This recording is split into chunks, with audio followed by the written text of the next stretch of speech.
In this video, we're going to explain collections in Blender. To do that, we're going to try and separate our scene into two groups, one for characters and one for background objects. Collections are similar to what you might call layers or groups in other software. Each collection in your scene can hold objects of any kind for the purposes of organization and/or rendering. You can also have collections within collections for further organization. In fact, that's what's already being done, as the scene collection acts as the parent collection for all collections in a scene, as you can see here. Now, to start us off, let's make a scene that makes sense for our purposes. What we want to do is separate our scene into character objects and background objects. I'm going to go ahead and scale this cube up until we're inside of it. This will be our environment or background. Then I'm going to add a new object, monkey.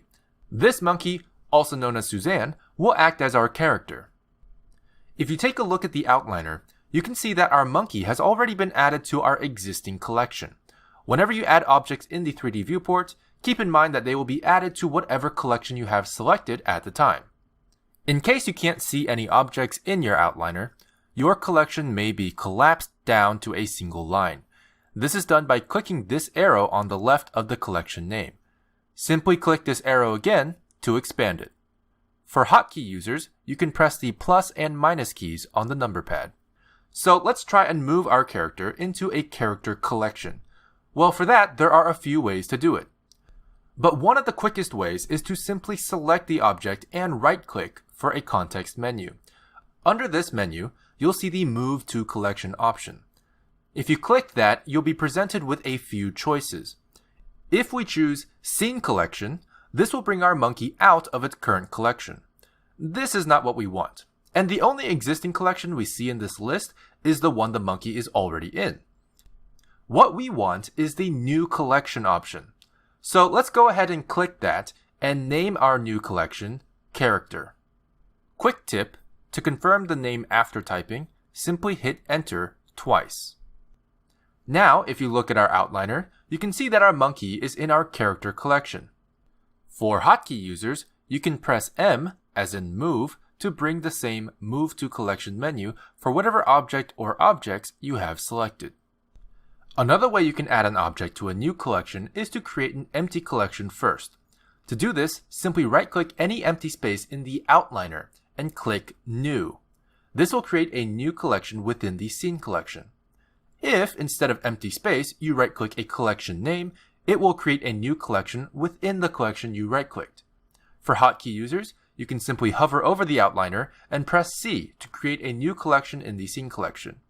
And if you happen to have a collection already selected, your new collection will appear under the selected collection. Fun fact, you can create as many collections as you like. You can rename collections at any time by double-clicking or control-clicking their names in the outliner. So let's go ahead and rename our new collection as BG, or background. We can then move our cube, which is our background object, to our background collection in the viewport with the same Move to Collection menu, or the M hotkey, and then selecting the now existing background collection from the menu. Or we can use the outliner and simply left-click drag the object to the background collection. Now that we have our character object and background object in their respective collections, you can check and uncheck each collection to toggle their visibility. This will turn them off during render as well for the view layer you have selected. To quickly show you how view layers work with collections, I will create a new view layer up here. As you can see, the checked or unchecked state of each collection is unique to each view layer. But what about our light and camera objects? Let's say we want to have these objects in both the background and character collections so that they are visible whenever we isolate either one. However, when we try to move our objects to more than one collection, it doesn't work. While it is possible to link objects to more than one collection using the Shift-M hotkey, a preferable way is to use collections within collections. Let's take a look at how that might work. First thing I'm going to do is rename our collection to car/BG, car being short for character. If we were to simply drag the character and BG collections into our car/BG collection, we can now toggle all collections within our car/BG collection off or on with one check mark, but also keep the light and camera objects on while toggling the other two. Functionally, this achieves the same thing as adding the light and camera objects to both character and background collections, as you can keep the main collection enabled while toggling off the sub-collections you don't want to include. If you do happen to use Shift-M to link objects to multiple collections, however, it becomes a bit harder to keep track of, as there will be duplicates in your outliner even though they represent the same object. However, if you do link an object to multiple collections like this, just know that you can remove the object from a collection by right-clicking it in the outliner and selecting Unlink. Now that we have all of our objects in their proper collections, I want to explain a quick tip for when collapsing and expanding your collections. In case your outliner ever gets too busy, collapsing your collections can be very helpful. What's especially great is you'll notice a few icons next to the collection names. These icons represent what type of objects exist within each collection. For example, right now our character collection has only one object. But if you collapse the car/BG collection, you'll see that it contains 2 collections, 2 meshes, 1 light, and 1 camera. This is very helpful for seeing at a glance what objects are within each collection in case you need a reminder. Now, let's say for whatever reason, I want to delete this car/BG collection.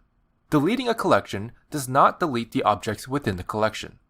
For example, if we select the car/BG collection in our outliner and hit the delete key, the collection is deleted, but the objects within the collection are moved outside of that collection. As a final tip, in the outliner, you can press the eyeball icon to toggle on and off viewport visibility. This will not affect your renders, but will allow you to hide objects and collections while you work. For similar options, you can click this drop-down menu in the top right-hand corner to enable selectability toggles and more. And that's it for our collection overview. Collections are very powerful and the foundation of object organization in Blender.